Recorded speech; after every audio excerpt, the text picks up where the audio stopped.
સાથે પ્રચંડ અવાજથી બોલીએ, ભારત માતા કી। કેમ ભાઈ, શું થઈ ગયું છે અવાજને? આવો અવાજ ના ચાલે। મોદી સાહેબ સુધી દિલ્હી પહોંચવો જોઈએ અવાજ। બંને હાથ ઉઠાવો, જરા ઉપર ઉઠાવો બંને હાથ। વિકસિત ભારતના સંકલ્પની મુઠ્ઠી ભીંચીએ અને પ્રચંડ અવાજથી બોલીએ, ભારત માતા કી। મંચ પર ઉપસ્થિત ગુજરાતના લોકપ્રિય મુખ્યમંત્રી શ્રીમાન ભૂપેન્દ્રભાઈ પટેલ, स्वास्थ्य અને પરિવાર કલ્યાણ મંત્રી શ્રી ઋષિકેશભાઈ, શ્રી જગદીશભાઈ પંચાલ, ગુજરાતના ગૃહમંત્રી શ્રીમાન હર્ષ સંઘવીજી, અમદાવાદના સાંસદ ભાઈ દિનેશ મકવાણા, શ્રી હસમુખભાઈ પટેલ, નરહરિભાઈ પટેલ અમીન, માન્ય ધારાસભ્યશ્રીઓ, મેયરશ્રી, કોર્પોરેશનના પદાધિકારીઓ અને આજના આ કાર્યક્રમમાં હજારોની સંખ્યામાં અહીંયા ઉપસ્થિત પ્યારા ભાઈઓ બહેનો અને મારા જીગરના ટુકડા જેવા યુવા મિત્રો, આપ સૌને નમસ્કાર। ભાઈઓ બહેનો, આજ હર ઘર તિરંગા એક કાર્યક્રમના પ્રચાર પ્રસાર હેતુ આ તિરંગા યાત્રાનું આયોજન ગુજરાતના દરેક જિલ્લામાં હેડક્વાર્ટર પર કર્યું છે અને આ તિરંગા યાત્રા અનેક દ્રશ્યોના ન કેવલ ગુજરાત, સમગ્ર દેશભરમાં ખાસ કરીને જુવાનીઓમાં ઉર્જા ભરવાનું કામ કરે છે।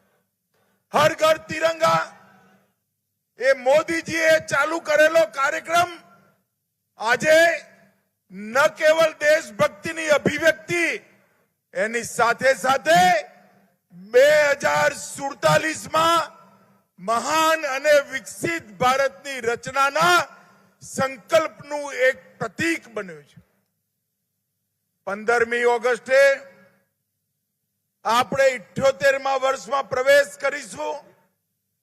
ગુજરાતનું એક પણ ઘર, એક પણ મકાન, એક પણ ઓફિસ, એક પણ વાહન એવું ના રહે જેની પર આ તિરંગો ના ફરતો હોય અને સમગ્ર ગુજરાત તિરંગામય થાય અને આ તિરંગામય ગુજરાતના માધ્યમથી ગુજરાતના દરેક નાગરિકની અંદર દેશભક્તિની જાગૃતિનું વાતાવરણ બને, એના માટે આ તિરંગા યાત્રા અને હર ઘર તિરંગા એ કાર્યક્રમનું શરૂઆત થઈ છે। ભાઈઓ બહેનો, નરેન્દ્રભાઈએ જ્યારે આઝાદીનો અમૃત મહોત્સવ મનાવવાનો નિર્ણય કર્યો એ વખતે એની પાછળ 3 લક્ષ્ય રાખ્યા। દેશના દરેક બાળક, દરેક યુવાન, દરેક નાગરિક એને આઝાદીની લડાઈનું સંપૂર્ણ ઇતિહાસ યાદ કરાવો।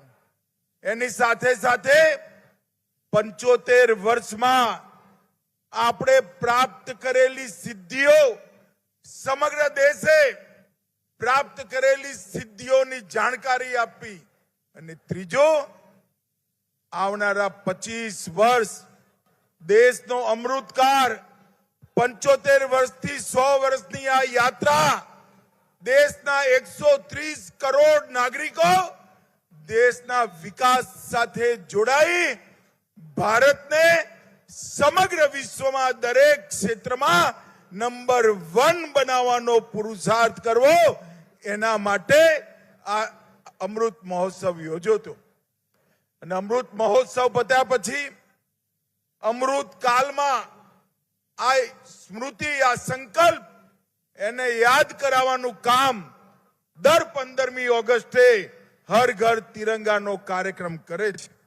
મિત્રો, આજે મહાન સ્વાતંત્ર્ય સેનાની મેડમ ભીખાજી કામા, જેમને દુનિયાના મંચ પર સૌથી પહેલા તિરંગો ફહેરાવવાનું કામ કર્યું હતું.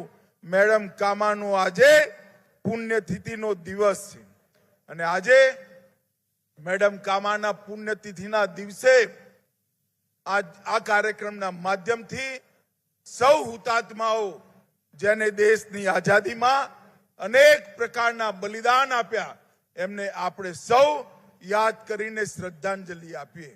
અને એની સાથે સાથે આપણા વડાપ્રધાન નરેન્દ્રભાઈએ જે સંકલ્પના 130 કરોડ ભારતીયોની સામે મૂકી છે કે જ્યારે ભારતની આઝાદીના 100 વર્ષ થાય 15 ઓગસ્ટ 2047 ત્યારે ભારત સંપૂર્ણ વિકસિત ભારત હોય, ભારત મહાન ભારત હોય અને દરેક ક્ષેત્રમાં દુનિયાનું નેતૃત્વ ભારત કરતું હોય એ પ્રકારના ભારતની રચનાનો સંકલ્પ આપણે સૌએ લીધો છે. એ સંકલ્પને સિદ્ધિ સુધી પહોંચાડવાનું કામ આ પ્રકારના અનેકવિધ કાર્યક્રમોથી આવનારા 25 વર્ષ સુધીમાં થવાનું છે. નરેન્દ્રભાઈના નેતૃત્વમાં અત્યાર સુધી 10 વર્ષમાં અનેક ક્ષેત્રોમાં વિશ્વ પણ અચંબિત થઈ જાય એ પ્રકારની સિદ્ધિઓ આપણે પ્રાપ્ત કરી છે.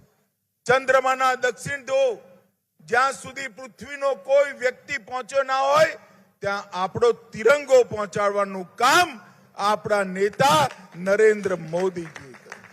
વર્ષોથી આતંકવાદ નક્સલવાદથી પીડાતા ભારતની જનતાને સર્જિકલ સ્ટ્રાઇક અને એર સ્ટ્રાઇક કરી દુશ્મનોના દાંત ખાટા કરવા વાળો જવાબ આપવાની શરૂઆત નરેન્દ્ર મોદીજી. કોરોનાના કપડા કાળની અંદર ટેકનોલોજીનો ઉપયોગ કરી 130 કરોડ નાગરિકોને બે વાર રસી આપી કોરોનાથી ભારતને સુરક્ષિત કરવાનું કામ નરેન્દ્ર મોદીએ કર્યું. અને G20 ની અંદર રાષ્ટ્રપિતા મહાત્મા ગાંધીની સમાધિ પર વિશ્વભરના નેતાઓ એક જ સમયે એક જ સવારે એક જ દિવસે નતમસ્તક થઈ રાષ્ટ્રપિતાને સન્માન આપવાનું કામ પણ નરેન્દ્ર મોદીના નેતૃત્વમાં થયું. ભાઈઓ બહેનો, નરેન્દ્રભાઈના નેતૃત્વમાં દેશ જ્યારે કટિબદ્ધ થયો છે કે 2047માં દેશ પૂર્ણ વિકસિત બને એ સંકલ્પ માટે વિશેષ કરી યુવાનોએ આગળ આવવાની જરૂર છે. અને જે ક્ષેત્રમાં આપણે કામ કરતા હોય એ ક્ષેત્રમાં દેશને સર્વપ્રથમ પહોંચાડીએ એ લક્ષ્ય માટે કામ કરવાનું છે. હું અહીં દૂરથી આવ્યો, લગભગ 5 કિલોમીટર દૂરથી. 1 ઇંચ જગ્યા રોડની બંને બાજુ ખાલી નથી. તમે બધા તિરંગો લઈ ચાલવાના છો. તમારા સ્વાગત માટે અમદાવાદમાં માનવ મહેરામણ રોડ પર ઉભરાયેલો હું જોઈને આવ્યો છું. અને અહીંયા પણ જ્યાં સુધી નજર પહોંચે ત્યાં સુધી ભીડ જ ભીડ અને દરેકના હાથમાં તિરંગો એ જ બતાવે છે કે દેશના સંકલ્પની સાથે આપણું અમદાવાદ પણ જોડાયું છે. અનેકવિધ ધાર્મિક સંસ્થાઓ, અનેકવિધ સંગઠનો અને બધા જ સરકારી સંગઠનો અને NGO અને જનતા એ સૌ જોડાઈ આ દેશભક્તિનો માનવ મહેરામણ આજે અહીંયા પર થયો છે. ભાઈઓ और બહેનો, હું તમને સૌને કહેવા માંગુ છું કે નરેન્દ્રભાઈએ 9 ઓગસ્ટ થી 15 ઓગસ્ટ સુધી હર ઘર તિરંગા એનો એક અભિયાનનો શરૂઆત કરી છે. આપણે સૌ આપણું ઘર, ઓફિસ, ફેક્ટરી, દરેક મકાન પર તિરંગો લગાવી સેલ્ફી લઈ આ અભિયાનની સાથે જોડાઈએ અને દેશની અંદર રાષ્ટ્રભક્તિ જાગૃત કરવાના અને વિકસિત ભારત બનાવવાના સંકલ્પની સાથે આપણે સૌ જોડાઈએ. એમણે એની સાથે સાથે દેશમાં ખાદીનો ઉપયોગ વધે, ખાદીના ઉપયોગથી દેશમાં રોજગારી વધે એના માટે પણ અપીલ કરી છે. ખાદી ફોર નેશન અને ખાદી ફોર ફેશન અને હર ઘર તિરંગા હર ઘર ખાદી એ સૂત્ર આપણે સૌએ ચરિતાર્થ કરવાનું છે. હું આજે અમદાવાદના સૌ નાગરિકોને અપીલ કરવા માટે આવ્યો છું કે દરેક ઘર પર તિરંગો, દરેક મકાન પર તિરંગો, દરેક હાથમાં તિરંગો, એને આપણે જરૂર આગળ વધારીએ અને દરેક ઘરમાં ખાદી એ સંકલ્પને પણ આગળ વધારીએ. આજે અમદાવાદ મ્યુનિસિપલ કોર્પોરેશન ના નેતૃત્વમાં અહીંયા પર દેશ શહેરભરની બધી સંસ્થાઓએ આ વિરાટ કાર્યક્રમનું આયોજન કર્યું છે. હું એ સૌનો હૃદયપૂર્વક ધન્યવાદ કરવા માંગુ છું અને વિશેષ કરી જે જુવાનિયાઓ જોડાયા છે, યુવાનો જોડાયા છે, આ 2047ના વિકસિત ભારતનું નિર્માણ એ તમારા ભવિષ્ય માટે થઈ રહ્યું છે.